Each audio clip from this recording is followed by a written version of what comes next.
Selamat pagi sahabat pembelajar Kampus Desa Indonesia. Jumpa lagi dengan saya masih di Ngobrol Santai. Kali ini kita akan berbicara lebih jauh tentang Montessori. Masih ditemani oleh Miss Kori. Selamat pagi Miss Kori. Selamat pagi. Dan Mr. Lukman.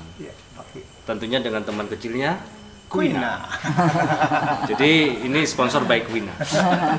Baik, kita masih belum tahu tentang Montessori. Ada unsur apa yang penting yang harus hadir ketika Montessori itu diterapkan dalam sistem pembelajaran?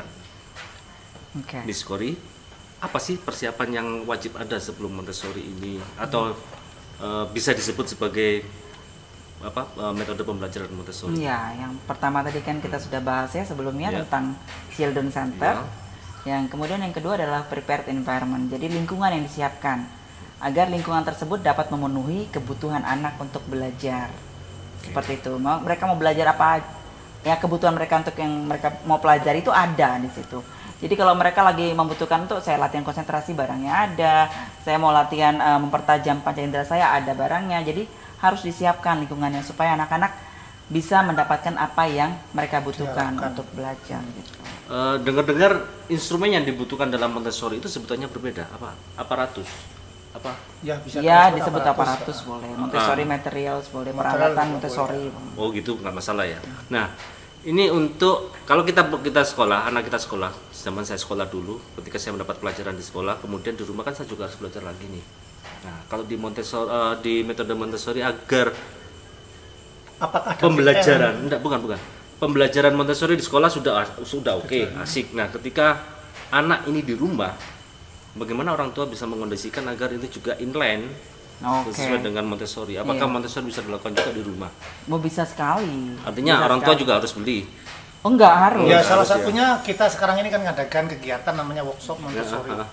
Ya, di antara peserta workshop itu sendiri juga ada orang tua yang memang dia sudah belajar sebelumnya, cuma dia belum detail tahu tentang itu, dan anaknya sudah dititipkan di salah satu tempat yang katanya Montessori itu. Cuman ternyata kan tidak, yang apa yang diharapkan tidak tercapai. Makanya kita mengadakan acara ini juga tidak semua yang ikut acara workshop pada kegiatan bulan ini itu penyelenggara pendidikan, dan mereka juga belum semua punya peralatan ataupun punya sekolah Montessori. Cuman ada 2 atau 1 begitu ya? Iya, satu ya? Oh, dua saat ini. Makanya kita sebetulnya juga ingin mendekatkan bagaimana metode yang baik ini kepada masyarakat, sehingga nggak cuma satuan pendidikan aja yang mungkin membutuhkan informasi ini, tapi orang tua juga membutuhkan informasi yang baik ini sehingga bisa melakukannya di rumah. Beberapa hal yang tadi dipraktekkan itu orang tua tertarik banget. Saya rasa ini bagus banget yang kita tadi bahas ya, apakah bisa dilakukan di rumah. Sebenarnya yang harus kita perhatikan, Montessori itu bukan hanya soal penggunaan alat. Montessori itu filosofi sebenarnya. Iya, jadi percuma saja kita punya alat banyak, lengkap, semuanya ada, filosofinya nggak masuk. Apalagi nggak ada skill untuk jadi jadi seperti misalnya kalau filosofinya kan banyak tuh, seperti misalnya follow the child, kita harus mengikuti kebutuhan anak. Guru juga harus observasi, bukan hanya soal mereka bisa pakai menggunakan peralatan. Jadi guru juga harus mampu mengobservasi, oh anaknya ternyata masih susah menulis, kenapa ya? Oh dia harus masih lemah nih pencil gripnya, jadi harus ada latihan lagi. Oh ya, dia harus melatih dengan menggunakan peralatan-peralatan di practical life. Ada berapa prinsip selain follow the child tadi? Oh banyak, ada seperti misalnya kalau what the hand does, the mind remember. Jadi misalnya kalau yang dilakukan oleh tangan akan diingat oleh. Iya, terus atau ini juga seperti misalnya help me to do it by myself. Jadi bantu saya untuk bisa melakukannya sendiri. Nah, kadang-kadang kita berhenti hanya sampai di help me only. Jadi kita yang menyiapkan orang tua, kita bantuin. Padahal sebenarnya help me to do it by myself. Jadi kalimat yang dipotong, berikan kesempatan saya untuk memecahkan barang. Iya, loh, boleh. Enggak masalah. Enggak masalah, iya. Makanya barang di rumah saya plastik semua, Bu. Iya.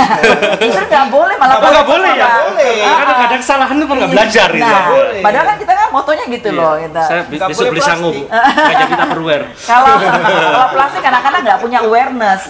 Nggak punya kehati-hatian. Terus kemudian juga memang harus dikenalkan dengan benda-benda yang natural. Sebisa mungkin sediakan semua hal yang ada di alam ini. Jadi kalau warna, nah guina boleh. Warna juga begitu. Misalkan warna mendekati ke alam, misalkan kayak rak, kenapa rak itu kita warnanya mungkin warna kayu aslinya gitu. Iya. Terus memang ada maksudnya. Nggak boleh kelas Montessori itu warna-warni. Malah nggak boleh, Bu. Nggak boleh. Karena warna-warni itu cuma untuk kira-kira apa itu? merek cat aja ya. Jadi kalau misalnya nih mejanya kita warnanya merah biru kuning gitu, kita taruh peralatan Montessori ora ketok no. Oh, iya. Yang mau dilihat mana warnanya itu langsung nyentrong ke matanya anak-anak duluan, gitu kan, fokusnya mau di alat. Terus kemudian kayu itu kan teksturnya beda ya sama plastik ya, baunya juga beda kayak gitu. Jadi ya anak-anak itu kan sebenarnya harus diizinkan untuk mengenal dunia ini loh, sebanyak mungkin kesempatan untuk mengenal apa yang ada di sekeliling mereka. Itu bukan berarti karena Montessori itu lahir di zaman yang masih belum modern, Bu ya, belum banyak kemasan plastik, tapi memang menggunakan alam sebagai eco green. Ya, contohnya gini nih simpelnya. Anak-anak dalam kandungan ibunya ketika lahir itu dia bisa melihat, matanya terbuka gitu ya. Itu dibombardir dengan begitu banyak informasi ya. Mau bentuk, ini daun aja bentuknya sudah berapa. Warna, wajah orang, suara gitu ya, bentuk-bentuk yang ada di kamar dia dan sebagainya. Mau memahami satu ruangan aja itu sudah wow, banyak biasa banget gitu loh. Jadi di ruangan di luar juga di batu, jenis batu dan segala macam banyak banget. Jadi sebisa mungkin itu kita bawa ke dalam kelas untuk mereka bisa pelajari. Kalau mereka kita nggak bisa bawa terlalu sering di luar ya, bawalah barang-barang dalam kelas. Tekstur itu penting juga untuk mereka raba. Jadi itu beauty juga ya, sesuatu yang alam tuh lebih cantik. Iya. Jadi sahabat pembelajar kampus desa dimanapun desa Anda berada, justru desa adalah kekuatan. Karena dari Montessori iya. Jadi resource desa yang sangat alami itu akan menjadi sesuatu yang khusus. Jadi banggalah kita berdesa di Indonesia. Berdesa di Indonesia. Jadi orang desa. Jadi nggak mahal ya Montessori ya? Harusnya Montessori nggak mahal. Yang mahal itu kita cari contek aja. Baik, tentunya kita mempunyai audiens yang bisa mewakili perasa penasaran dari pembelajar kampus desa. Ada pertanyaan dari audiens, silakan. 1, 2, 3. Oh, ada 3 orang. Baik, kita akan mendengar pertanyaan-pertanyaan dari audiens. Oke, baik. Selamat malam Bu Kori dan semuanya. Nama saya Yesi dari Sekolah Pelangi Cyber School Indonesia. Pertanyaan saya, bagaimana Montessori melihat anak speed delay atau yang mungkin mengalami keterlambatan bicara, dan mungkin materi apa yang cocok diberikan kepada si anak ini? Karena kan di sekolah saya juga mengajarkan anak-anak yang mengalami hal seperti ini. Terima kasih. Oke, terima kasih. Saya Nini dari Kota Malang. Kebetulan saya pendidik di Sekolah Dolan. Yang ingin saya tanyakan kepada Miss Kori, ini kan di Sekolah Dolan ada beberapa siswa yang memang berkebutuhan khusus. Kebetulan di Sekolah Dolan memiliki beberapa aparatus yang memang sudah kita beli dari Miss Kori. Namun ada beberapa siswa yang memang masih kesulitan menggunakan alat tersebut.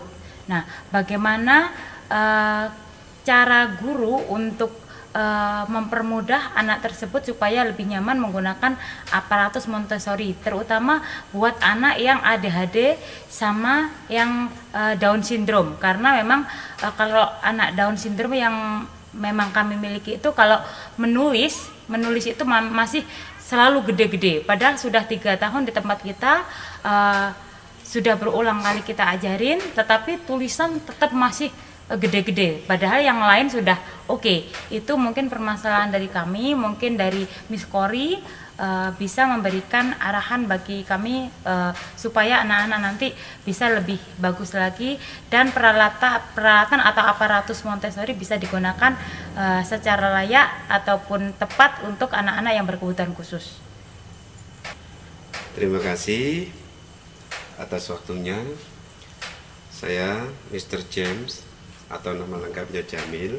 Kebetulan saya dari Kediri. Terus terang dari paparan tadi sangat menarik ya menurut saya. Akhirnya saya tertarik untuk bertanya itu tentang penjelasan tadi bahwa sebetulnya Montessori itu bisa diterapkan mulai dari usia 0 sampai 6 sampai 24 tahun kalau nggak salah Ibu tadi ya. Nah, ini menurut saya kalau kita berbicara tentang anak berkebutuhan khusus itu kan mungkin dari tahapan umur itu akan beda-beda. Nah, itu bagaimana mengklarifikasi, memilih alat yang tepat untuk membantu sesuai dengan umur yang mungkin anak-anak berkebutuhan khusus tersebut. Saya pikir itu. Baik, terima kasih sekali atas pertanyaan-pertanyaan hebatnya dari Bu Yesi, Bu Nini, dan Mr. James. Yang pertama, pertanyaan dari Bu Yesi, bagaimana Montessori melihat metode yang tepat atau penempatan tepat ketika menghadapi siswa dengan speech delay? Kemudian dari Miss Nini, untuk teman-teman siswa dengan ADHD, dengan spektrum ADHD, dengan terganggunya fokus belajar mereka, dan juga pada teman-teman yang Down syndrome, karena ada kasus Down syndrome itu kalau menulis besar-besar, Bu. Jadi ini aparatus apa yang paling tepat atau instrumen apa yang paling tepat yang bisa mengoptimalkan siswa dengan keadaan seperti ini? Kemudian Mr. James tadi menanyakan di tahapan usia yang berbeda, bagaimana cara menyeleksi aparatus atau metode yang ada di dalam Montessori ini. Oke, ya. Baik, terima kasih banyak teman-teman semua. Saya coba jawab ini, coba loh ya, mudah-mudahan bisa menjawab ya. Tadi adalah tentang bagaimana menangani anak dengan speech delay. Sebenarnya Montessori menyediakan peralatan ataupun teknik pengajaran yang luar biasa. Jadi kalau di awal itu kan untuk kalau kita memperkenalkan anak-anak itu berbahasa, pertama kali pengenalan kosakata. Pada saat waktu practical life juga pengenalan barang-barangnya, kita jangan terlalu banyak bicara, tidak boleh ngomong terlalu panjang, terlalu cepat seperti itu. Memang sih tetap harus dilihat kasusnya kenapa anaknya speech delay. Kan saya juga nggak tahu kasusnya kenapa. Tetapi ini rata-rata ya, mungkin oleh karena kurangnya stimulasi, jadi kurangnya rangsangan, jadi anak-anak itu kurang rangsangan, kurang diajak berbicara, bisa waktu di rumah atau sejak mereka dari awal. Terus kemudian juga ketika orang tua menganggap bahwa berkomunikasi itu tidak penting, jadi orang tua jalan ngomong sambil jalan, tidak pernah menatap mata dan sebagainya.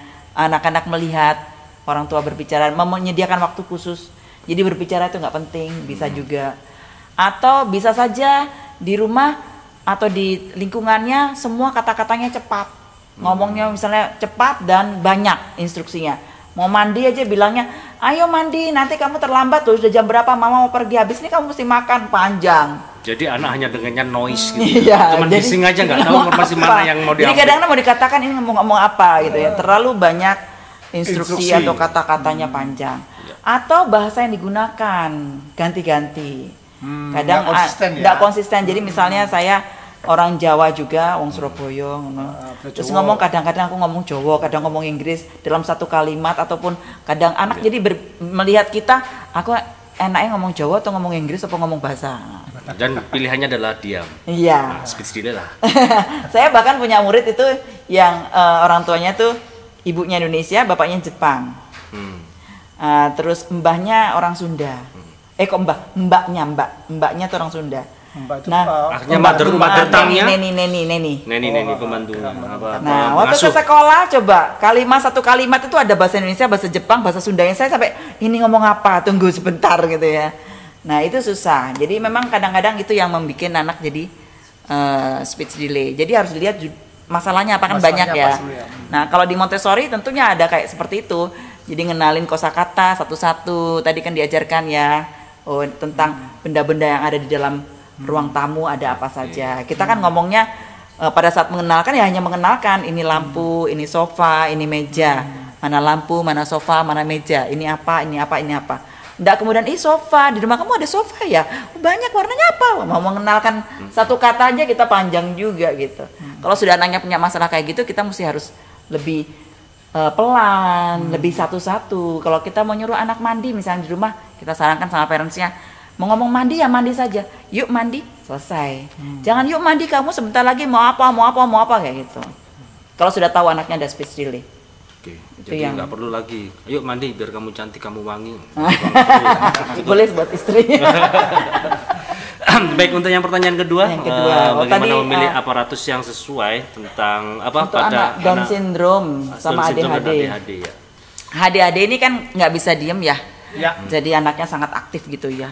Mudah terpecah Iya. fokusnya. Nah, guru ini fungsinya kan observe anak. Jadi kan kita bisa tahu anaknya sukanya apa. Gitu. Saya punya murid ya seperti itu. Wah, lari. Baru pegang alat aja, wah lari gitu ya. Dilihat dulu dia kenapa. Mungkin saja karena terlalu banyak barang di situ. Jadi excited, lihat ini mau tapi belum puas, kayaknya saya maunya itu, belum puas saya maunya ini. Berantakan semua jadinya. Iya. Mungkin perlu dikurangi juga apa yang ada di dalam ruangan kelas. Terus kemudian yang kedua, observe anak itu sukanya apa. Walaupun dia aktif, pasti ada kesukaan-kesukaan tertentu. Yang bisa membuat dia. Anak saya dulu waktu masih preschool tuh sangat aktif, sangat nggak bisa diem. Tapi dia suka tuh misalnya mengerjakan puzzle. Dan itu sampai betah, sampai dia SMP tuh sampai SD lah. Itu 1000 puzzle dia bisa kerjaan duduk diem. Padahal aktif sekali. Jadi gurunya harus bisa lihat juga ini anak sukanya apa. Nah coba kasih. Ada anak-anak tertentu yang sukanya kebetulan saya punya murid juga yang seperti itu. Suka sekali, kayak saya lihat belakangan dia ternyata suka kalau cooking, masak. Jadi kalau di practical life tuh dicampur tuh makaroni, air, dia akan mikir cooking. Nah, sepanjang dia tidak mengganggu temannya, tidak menyakiti orang lain, tidak menyakiti dirinya sendiri, tidak merusak barang, saya biarkan. Toh dia tenang di situ, fokus. Jadi dilihat. Kalau anak Down syndrome yang nulisnya besar-besar, mungkin bisa pakai Inset for Design tadi tuh Miss Nini, di mana dia belajar untuk dari garis ke garis, dari garis yang warna itu. Pola gitu ya. Jadi pola dia tracing frame-nya Inset for Design. Coba bikin sesuatu dan diamati juga dia sukanya apa. Kalau kebetulan dia memang sukanya art, dia suka yang warna, dia kasih yang seperti itu untuk kemudian dia fokus mewarnai bagian tertentu saja di dalam garis. Nggak usah huruf dan angka dulu, ya. Arahkan sama yang dia sukai gitu. Sama yang tadi terakhir Pak James. Pak James, itu tanya soal kalau anak-anak berkebutuhan khusus kan usianya nggak lagi seperti tertata, kemampuannya nggak seperti yang sesuai dengan anak-anak biasa ya. Nah, fungsi lagi guru ya, observasi. Kalau memang sudah anaknya sudah usianya sudah misalnya untuk anak usia 10 tahun tapi kemampuannya masih anak umur 4 tahun gitu, atau kemampuannya masih anak umur 6 tahun, ya kita lihat apa yang bisa kita kasih untuk dia, kekurangannya apa. Kalau dalam kosakata ya kita kasih barang-barang yang memang untuk anak yang sesuai dengan usia, bukan usia sesungguhnya ya, sesuai dengan usia kekurangan dia tersebut, supaya kita bisa provide materi yang sesuai. Jadi jangan dikasih hal-hal yang memang belum gitu. Terus lebih kepada kalau untuk anak-anak seperti itu mungkin harus diarahkan kepada kemampuan life skill ya hidupnya. Jadi nggak usah ngotot soal akademis gitu. Kenapa harus soal akademis? Saya punya teman yang punya murid, kebetulan yang pernah Pak Lukman kirim ke Jakarta itu, siapa namanya di Kabulingga? Aren. Nah, itu kan suka banget masak ya. Iya, suka masak. Jadi akhirnya daripada ngotot dia belajar akademis, ya diperkuat life skillnya di masaknya. Dia suka motong-motong, dia suka mencampur. Iya, dan itu udah lebih bagus karena kan tujuannya pendidikan itu bukan soal baca tulis saja, tapi bagaimana dia bisa akhirnya hidup mandiri gitu. Jadi tujuan pendidikan itu untuk membuat setiap individu bisa mandiri dan tambah. Dan bukan hanya hidup mandiri, tetapi bisa berkontribusi terhadap lingkungannya dan bermanfaat. Ketemu lagi dengan kata kunci bermanfaat. Masih tetap pada rubrik yang sama, ngobras di Kampus Desa Indonesia. Baik, Bu Miss Kori. satu atau dua kata tentang pendidikan atau tentang Montessori. Iya. Pilih kata yang paling tepat. Kata apa itu? Kalau saya bilang nih pendidikan itu harus menyeluruh ya, mempersiapkan anak kita menghadapi kehidupan ini. Nyata ya. Kehidupan ini, dan itu harus menjadi juga bermanfaat buat orang lain gitu ya.